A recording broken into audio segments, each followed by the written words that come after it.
Assalamualaikum warahmatullahi wabarakatuh dan salam Malaysia Madani. Alhamdulillah penonton, apa khabar? Semoga anda semua berada dalam keadaan sihat, sejahtera hendaknya. Pagi ini tepat jam 8 pagi anda mulakan pagi anda bersama dengan kami dalam Selamat Pagi Malaysia bersama saya Munawar Azmi dan saya Syafiqah Ishak. Sehingga jam 10 ini kami bersiaran secara langsung dari Wisma Berita Angkasa Puri Kota Media. Jadi hari ini ada pelbagai topik yang sangat menarik ingin kami kongsikan bersama dengan anda. Kita datang daripada belia, ada juga untuk wanita dan macam-macam lagi. Tapi seperti biasalah Munawar, kita nak mulakan terlebih dahulu dengan rangkuman berita-berita terkini. Dan apa yang menarik sebenarnya, kita nak mulakan terlebih dahulu dengan Yang Amat Berhormat Perdana Menteri telah pun selamat tiba di Shanghai. Ini bagi rangka kerja selama 4 hari di sana. Dan lawatan itu sebenarnya bagi memenuhi jemputan Perdana Menteri Lee Hsien agar Anwar menghadiri Expo Import Antarabangsa China yang ke-7 di Shanghai yang merupakan hub kewangan global.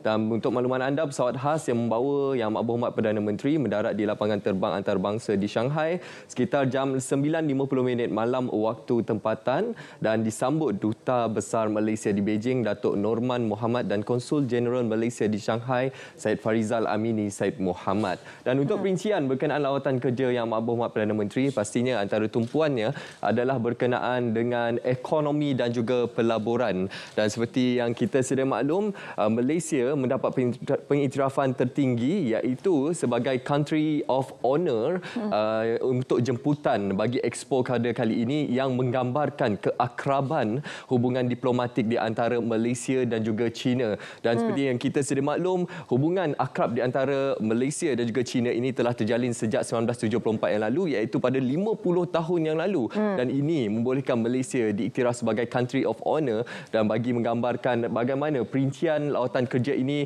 sebagai salah satu usaha untuk mengeratkan lagi hubungan. Lagi-lagi bila pada tahun 2025 nanti Malaysia mengangkat peranan sebagai pengerusi ASEAN. Ya, sedikit lagi perincian berkaitan dengan lawatan rasmi selama 4 hari ini kalau kita boleh perincikan. Dan di sini di mana fokus kali ini ekonomi, jadual yang padat menanti Perdana Menteri, antaranya sesi bertemu syarikat yang berpotensi membuat pelaburan ke Malaysia. Di Yang Amat Berhormat Perdana Menteri juga akan mengadakan pertemuan bersama-sama The China International Capital Corporation dan juga menghadiri high level meeting dengan Huawei Senior Executive. Jadi antara lain Perdana Menteri juga akan bertemu 9 syarikat yang berpotensi dan mengadakan sesi meja bulat bersama-sama 23 Captains of Industry. Baik, dalam satu perkembangan yang lain pula, ini berkaitan dengan Malaysia akan menggunakan sidang kemuncak negara Arab Islam bagi menghentikan serangan Israel. Jadi Yang Amat Berhormat Perdana Menteri akan membawa mandat Malaysia untuk menoktahkan keganasan Israel pada sidang kemuncak ini pada 11 November nanti. Jadi beliau menegaskan bahawa Malaysia akan memberikan sokongan penuh terhadap aktiviti agensi bantuan dan kerja pertubuhan bangsa-bangsa bersatu untuk pelarian Palestin dan juga melaksanakan khidmat kemanusiaan untuk rakyat negara itu. Okey, kita nak beralih kepada perkembangan cuaca dalam negara seperti yang kita sedia maklum yang telah pun dikeluarkan oleh Jabatan Meteorologi Malaysia berkenaan dengan permulaan monsun Timur Laut 2024-2025 atau lebih dikenali sebagai musim tengkujuh di Malaysia dijangka bermula pada hari ini iaitu 5 November 2024 dan berterusan sehingga Mac 2025 dan dalam tempoh ini 5 hingga 7 episod hujan lebat dijangka berlaku.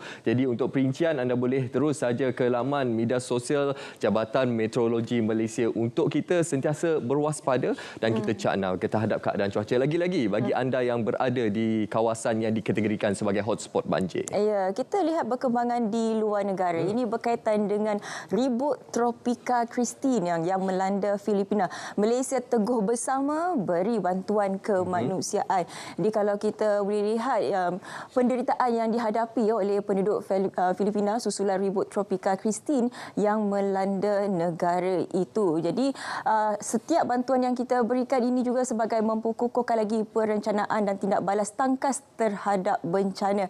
Tragedi tersebut turut memberi peringatan bahawa pentingnya perpaduan serta kerjasama serantau yang lebih erat. Jadi ini yang terjadi di Filipina dan sedikit ingin kita kongsikan bersama dengan anda. Ini berkaitan dengan pendaftaran kenderaan NGV dihentikan mulai 1 Julai 2025. Dan kerajaan memutuskan untuk tidak lagi membenarkan atau mendaftarkan kenderaan bermotor yang menggunakan bahan api gas asli Mampat ataupun NGV berkuat kuasa 1 Julai tahun hadapan, dan Menteri Pengangkutan Yang Berhormat Anthony Locke berkata keputusan itu diambil demi keselamatan pengguna dan orang awam, dan menurutnya bekalan runcit NGV oleh Petronas juga telah mula ditamatkan secara berperingkat sejak Oktober yang lalu. Sedikit kita kongsikan kepada anda, ini kabar gembira lah untuk orang Kuala Lumpur.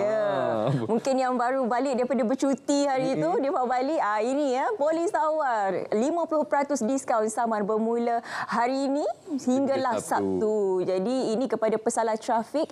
Jadi Ketua Jabatan Siasatan dan Penguatkuasaan Trafik Kuala Lumpur berkata kaunter akan dibuka di Balai Polis Tun HS Lee, dan orang ramai boleh mengambil peluang dan membuat semakan serta pembayaran saman secara bebas tunai.